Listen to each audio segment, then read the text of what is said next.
Hey guys, and welcome to the tutorial that I said I was going to do for the Travelog photo frame, and this is it here.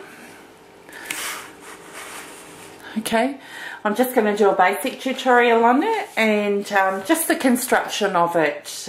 Basically, I'm not going to be decorating it, but you can add your own touches to it, which is great. You don't necessarily need to stick to these dimensions. You can vary it and make bigger frames as well.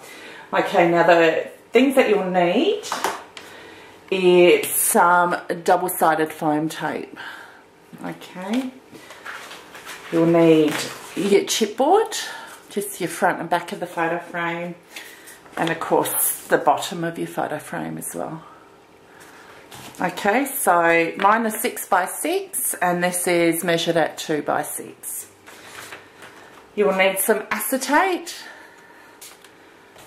cardstock, which I've already cut down for the sake of time, paper trimmer, and double-sided tape or your ATG.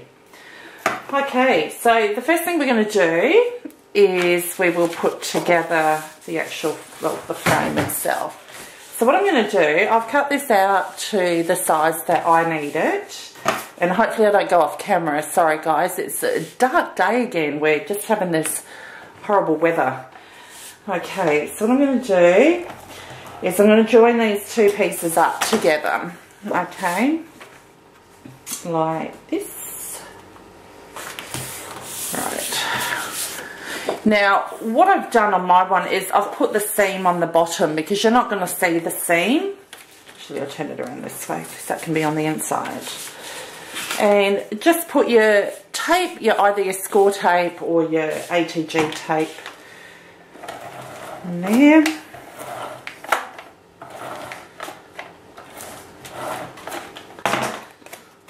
Okay.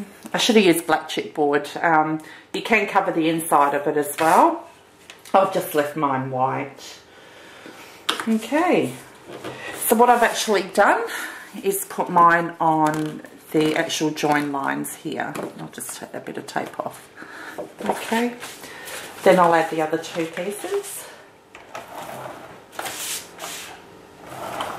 And this is great. You don't need to go out and buy frames. If you've got any chipboard left over and cardstock or any papers you want to use, this is good for leftover papers as well. So what I'll do is I'll leave a little bit of a gap between the two, about 1/8 of an inch, just so that you can fold it over. Okay, so we need that. See there where I've actually buttered it up a bit too closely, but it will still fold. Okay, maybe 1/4 of an inch, I'd say. 1/8 of an inch I think is really pushing it. Okay,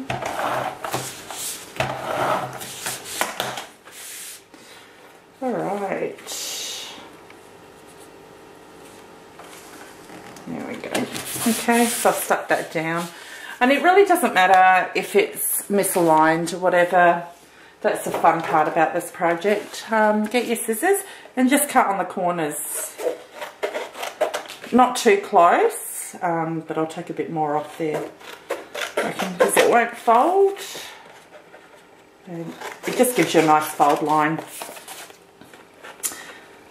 Okay. I'll cut that one on an angle a bit too much, but that's all okay. We can cover that over later. Okay, so we get rid of the scraps. Then all you need to do is score tape, ATG, whatever you're using. Just prick along the sides here. Make sure I can cut that bit off as well. Too much there. Hopefully you guys are seeing this. Okay. I'll just cut this bit off because I have got too much on there. And okay, so what I tend to do on the longer parts, I bend my cardstock over, okay, just to give it a bit of a helping hand. And you can use the bone folder as well to flatten it as well, which I clearly haven't got mine. Okay, and I'm just bending that down just so it gives me a nicer score line. Okay, you do the same for this end, and actually you can turn it over and fold it over, and turn this over and fold this over.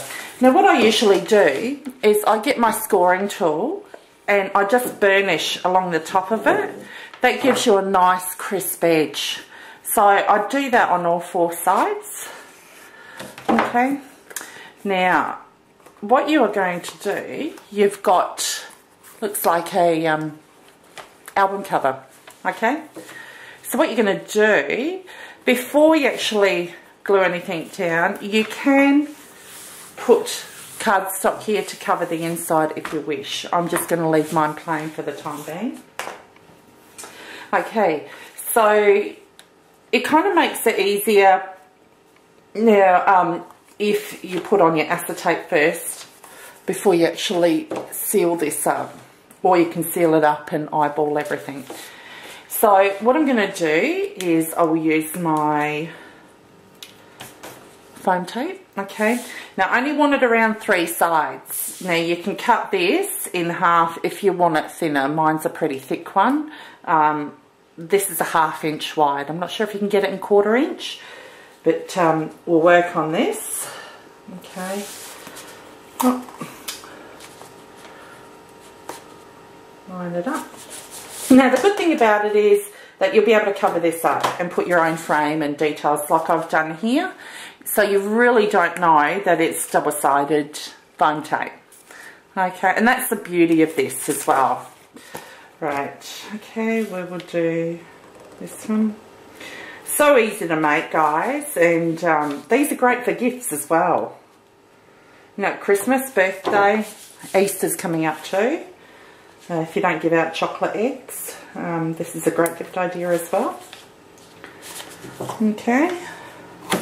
So all you'll need to do now is just measure the inside of this so that your little insert can fit in there and just slide in there without any hassle.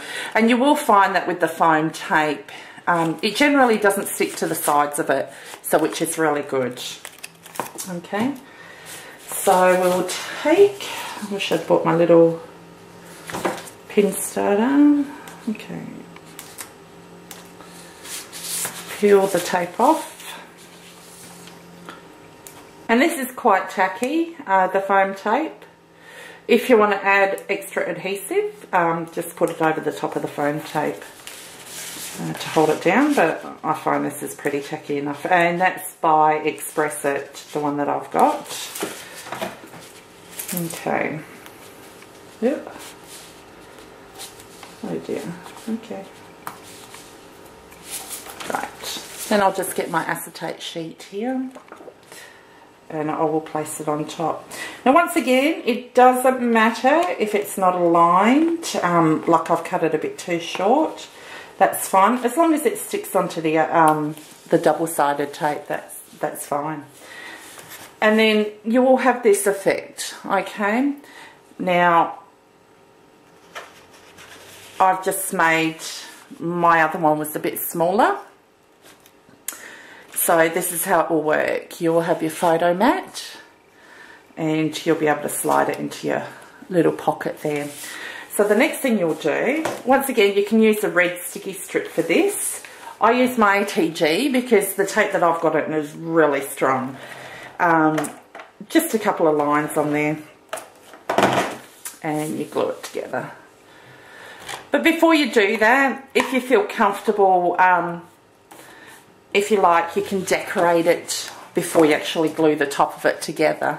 I like to decorate mine as a frame like this.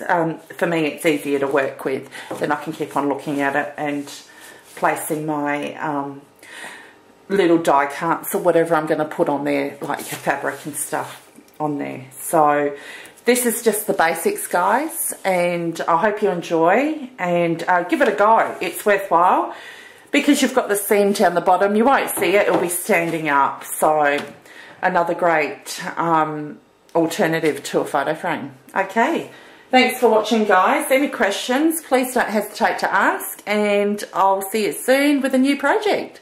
Okay, take care. Bye.